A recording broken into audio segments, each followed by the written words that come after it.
Hello, Revere. Welcome to our Revere Veterans and Community Show. Let me wish everyone out there a happy, healthy New Year. Let me wish Mayor Rizzo a happy, healthy New Year, and our new elected Mayor, Brian Arrigo, who I wish great success. I wish you a happy, healthy New Year. But most of all, I got a great guest here.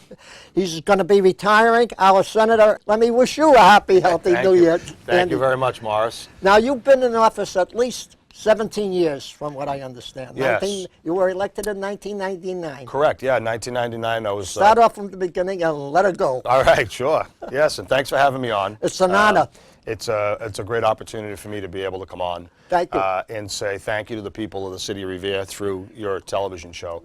Right. It's been an honor to represent them since 2007 in the Senate. But as you were mentioning at the outset, yeah, 1999, it's a pretty long time ago. Right. And when word got out that I was transitioning into a new job and leaving the Senate and leaving public office, you know, people were very surprised. And when I talked to people about it over the last couple of months, and I start off by talking about how long ago I got elected, people, their eyes pop, like yours did when I brought it up to you. It's like, that's a long time, and, right. It really is. And I guess, you know, I got elected in 1999 at 26 years old, and my wife and I were dating, and so we weren't married, I didn't own a house, and we had no kids, and so it was very different life. And now my wife has been in private practice as an attorney for 11 years.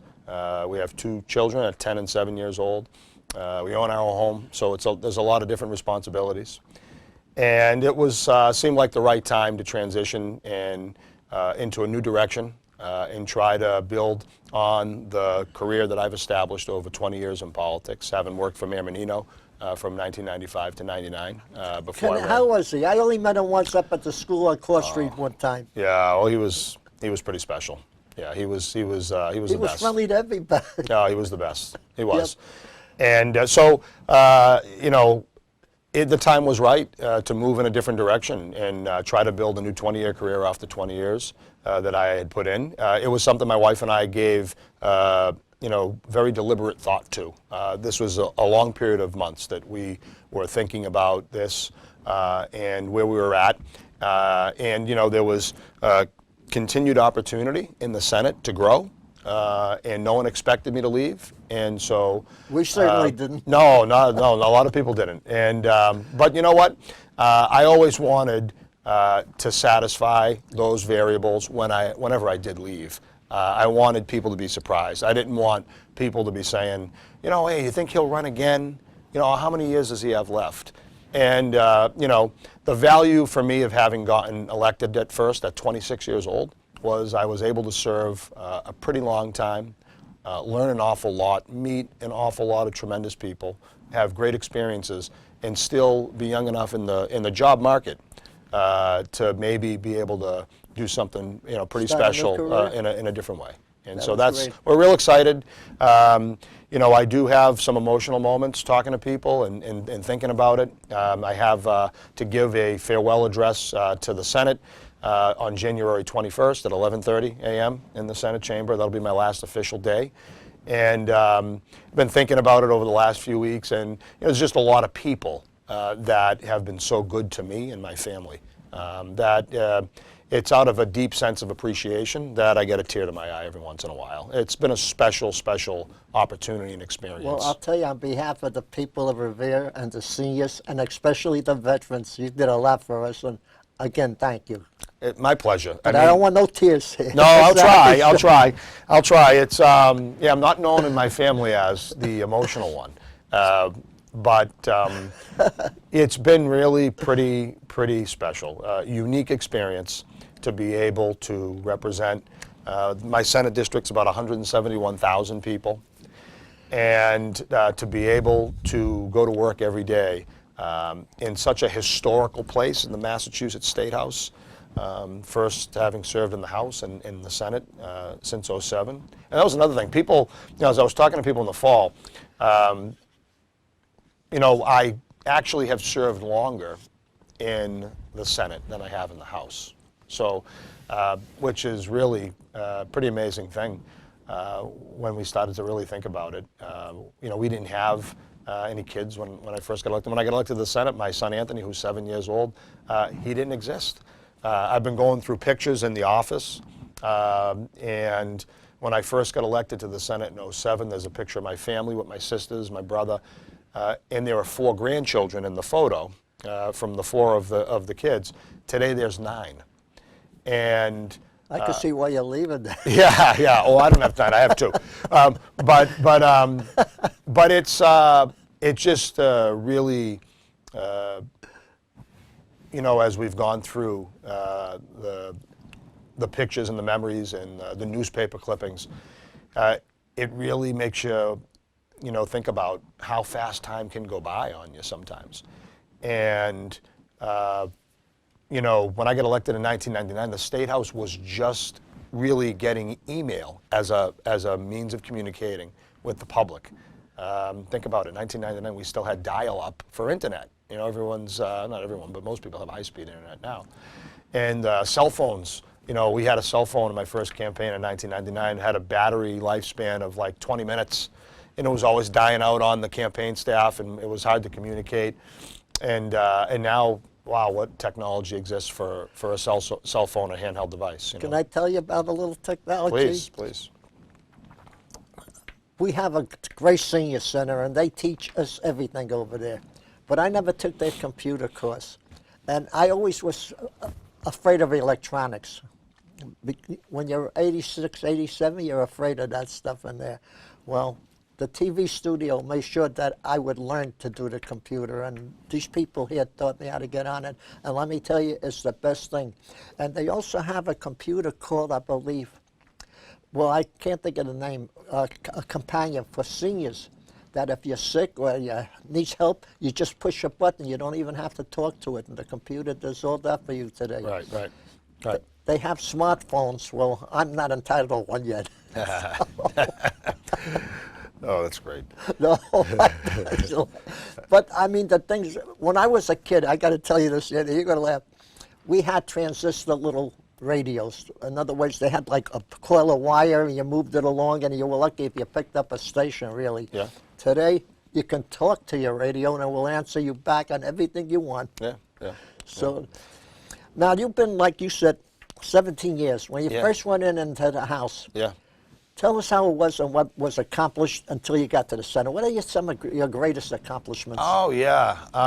We'd love to hear, the people would love to hear it. Sure, yeah. So, in the House of Representatives, I represented just East Boston. So, I did a lot of work Were there too?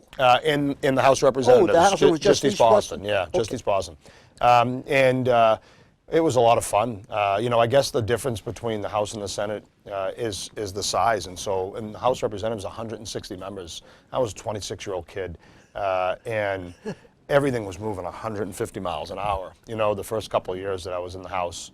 But everything slowed down the more time you serve, and the value in a legislative position at any level, quite frankly, is years served and experience, because things slow down and you get to understand the process and become a more effective legislator for the people you represent. And, I'd say in my time in the House of Representatives, we created the Massachusetts healthcare law, which has been a model for people. Right. It was a bipartisan It's a piece nationwide of work. model. Yep, it was a bipartisan piece of work. Governor Romney at the time was in office. Senate President Travellini and Sal was the speaker. And that was a tremendous accomplishment, and it was an honor to be a part of that history as a member of the House of Representatives. And in both in the House and when I transitioned into the Senate, we had the Constitutional Convention on Marriage Equality. It was very controversial at the time. I consider my vote to preserve marriage equality as probably the best thing that I did as a legislator. It was a tremendous movement in Massachusetts. It was the first of it in its kind, and today in the country, Can you expand on that, allowed. what you mean by that? Well, I mean, it was a foreign idea at the time anywhere for gay couples to be able to see. marry. And I think primarily there was a lot of fear because of the unknown. It was a very foreign idea and concept. And I think as people in the legislature, we supported the decision of the Supreme Court in Massachusetts to say, you know what, no, this is the law of the land of Massachusetts, and no matter who you are, if you love a person, you're going to get married, and that's we support that. It was a fascinating experience because it was the first debate of that kind to talk about that issue. What about the in a constitutional convention in Massachusetts? There were over 700 press credentials from all over the world that came, and it was really amazing, truly amazing experience to be a part of that history. Now, in the Senate, you know, the difference between the House and the Senate, 160 members and 40 members, was a dramatic change for me because I represented a much larger population of people, and represented the city of Revere, and I met some wonderful people. First, Mayor Ambrosino was the mayor of Revere, and I got to serve with Kathy Reinstein, and of course Bob DeLeo was the Ways and Means chairman, and then became Speaker of the House, and still is.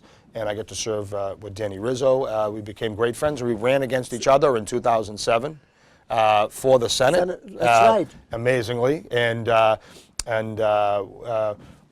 was a fun race, and Danny was a gentleman afterwards and did a tremendous job as the mayor of the city of Revere. Did an excellent job for the city of Revere. We become family friends, and he's just a gentleman. I can't say enough about having served as the senator and working with people like that in the city of Revere.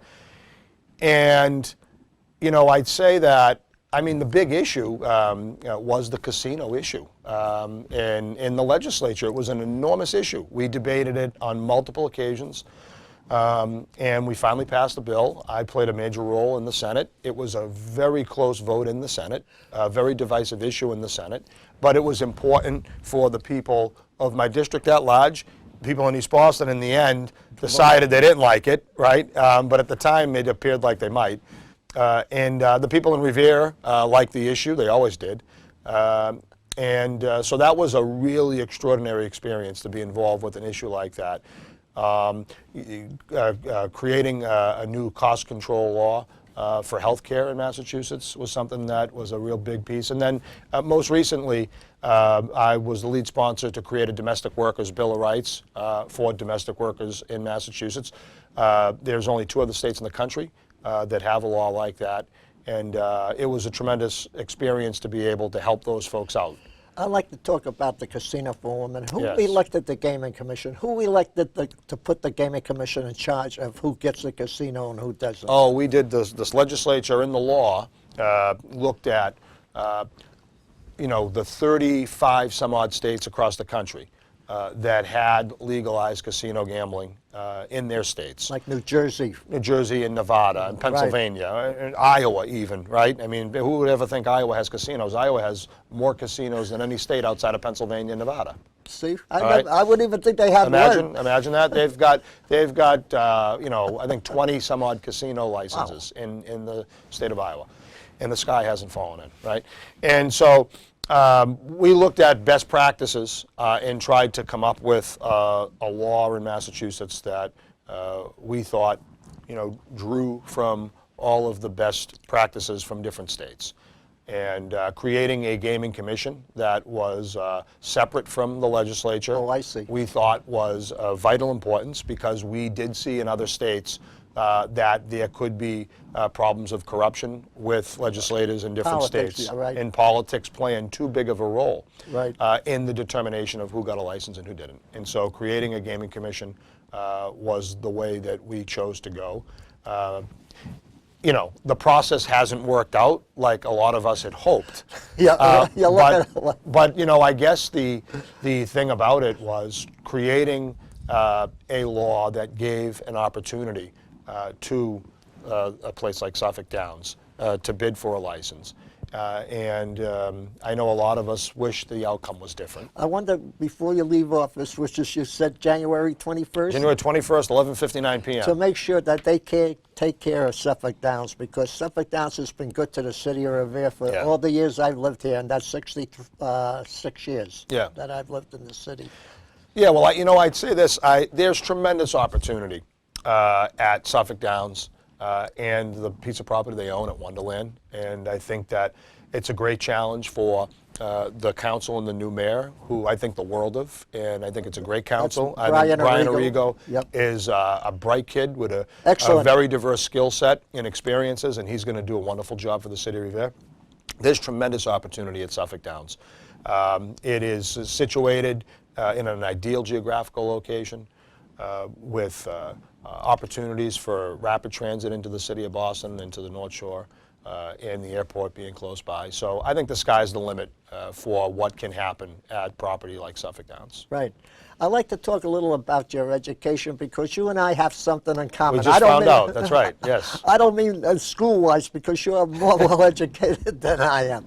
But you graduated from the University of Rochester. Correct. Yes. I worked for a little while, not far from Rochester, Watertown. Watertown. I know the name of the town. Yes. A Which lot is of snow. Tremendous snow. We got a lot of that. Tell us a little about your education at Rochester. Yeah, it was a lot of fun. I mean, it was a great experience. I mean, I never knew Rochester, New York existed. And, Kodak, the big Kodak company out there. Yeah, Kodak and Bausch and Lomb were Right. big industry up Yep. in Rochester. And the university, I went to the university with a few friends of mine that I went to high school. I went to Boston College High School and played sports, and I went to University of Rochester and played football. What did you major in, at if the I may university. ask you? Political science, Oh. ironically, yeah. Yeah. Fit right in with you. Yeah, you know what? It was interesting. I wasn't quite certain that I wanted to get into politics, but I was intrigued in the later years of my time in Rochester with some of the policy issues. Some of the issues that we studied still exist today. Cost of health care, for example, and so when I went to work for Menino, a dear friend of mine, Junior Lombardi, an East Boston guy, who was my political mentor and died way too young. He died at 48 years old. That is young. Before I got to the Senate, he passed away. And we talked about my future and what I might want to do with politics. And so, my pathway was fairly premeditated. You have to plan for these things. And so I went to work for Menino as his aide in the Office of Neighborhood Services, and I was handling constituent work with him and some political work for him, representing East Boston and the North End. And so running for state rep after doing that for a few years was a natural transition. It wasn't easy. We had a tremendous campaign in East Boston in 1999. A young attorney by the name of Richard Linz, who has become one of my best friends since then. I've been very fortunate. The folks like Danny Rizzo and Richie Linz, where I had my major campaigns for office, somehow we became really close friends and have worked well together in a variety of ways.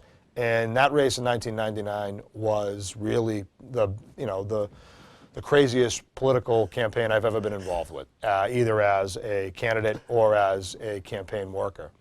It was tremendously unique. I have to mention this to you.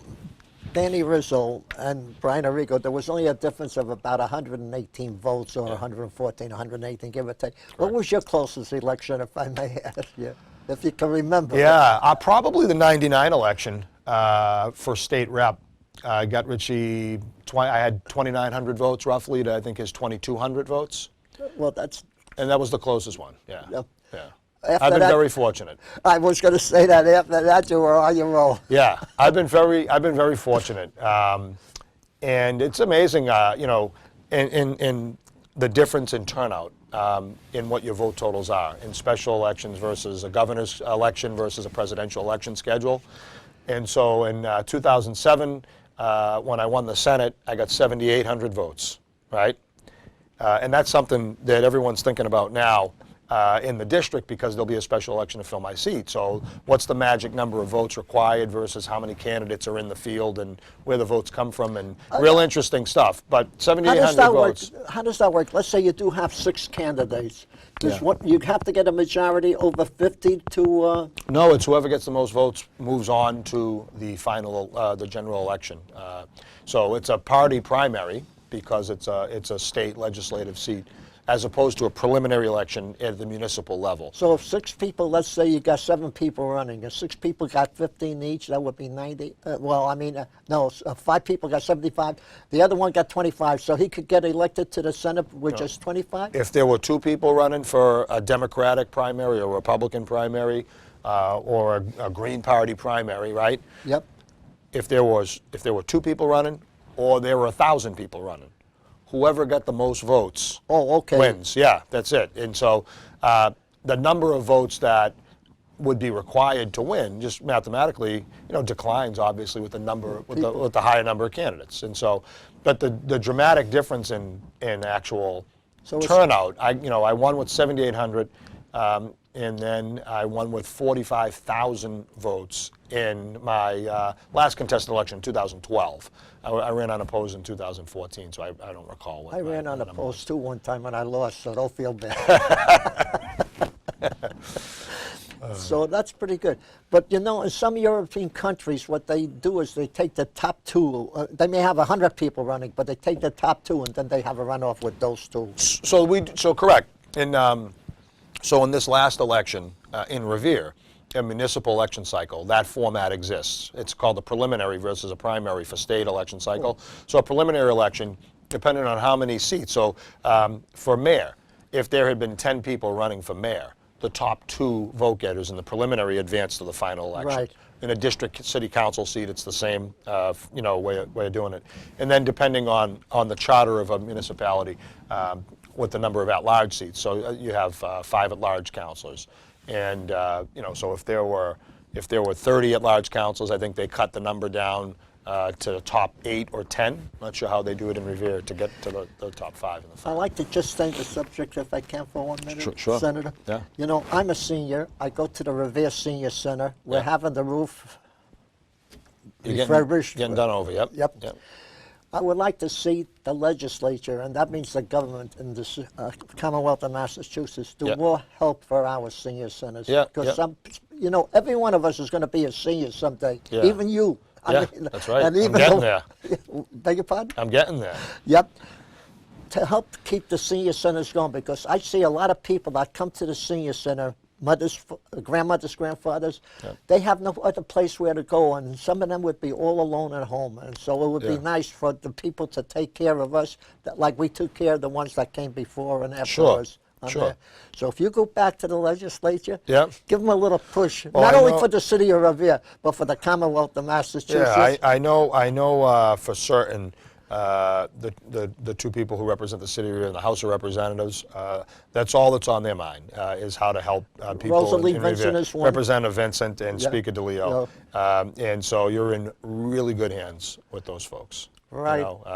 Because I'll turn to a pumpkin midnight on January 21st, But I got to tell you, you did a terrific job for us over here, really. It was nice. I mean, I get emotional, too, because when we have great people, we hate to see them leave office, and you happen to be one of the great people in there. Appreciate it. I mean, and it's been tremendous. The district has changed over my time, even in the Senate. And to represent the whole city of Revere the last couple of terms has been a tremendous honor. I want you to do me one favor. I don't know if it's a law or not a law. Yeah. I used to be a smoker. I was told to cut it out or I wouldn't last up till now. And they want to change the law from 18, I believe, to 21 for smoking. Yeah. Let them change that law. As a matter of fact, let them... Well, I would like to see smoking eliminated completely because it does take a lifespan shorter. So, it most certainly does. Right. It does. I think you're right about that. And how does the legislature, I'm talking about the House and the Senate, do you think they might go for that 21 year? Yeah, I think it's definitely got a lot of merit, and it should be considered, for them to do that. Absolutely. Because it would also not only save lives, it would save healthcare costs. Absolutely. Exactly. Would. It absolutely would. Because those actors could be used. And also, before we go up the air, we only got about 3.5 minutes. Oh, all right. So I'm going to give you, just give me one more minute. Go ahead, yeah. Okay. They're also going to have a company, which I heard coming in here, that's going to be coming the first company in the country, the nation, and the world to do strictly cancer research. And they're going to be in Boston. Wow. So we have a couple of minutes left. Why don't you take it and wrap it up any way you want to? Sure. Just leave me one sentence. Yeah. I'll leave you some time. Just 1 minute. So, It's been 17 years, as we talked about, and that I've been elected official. And, you know, it's been a tremendous experience to be able to do that for my family and for me. My grandfather, on my father's side, you know, dropped out of high school as a sophomore and ran a grocery store in East Boston for 61 years. My parents were a traditional family. My mom took care of the 4 kids. Did they come from the old country? No, I have to go back to my great-grandparents. Wow. Yeah. And so my grandfather on my mother's side was a career Army guy, a World War II veteran,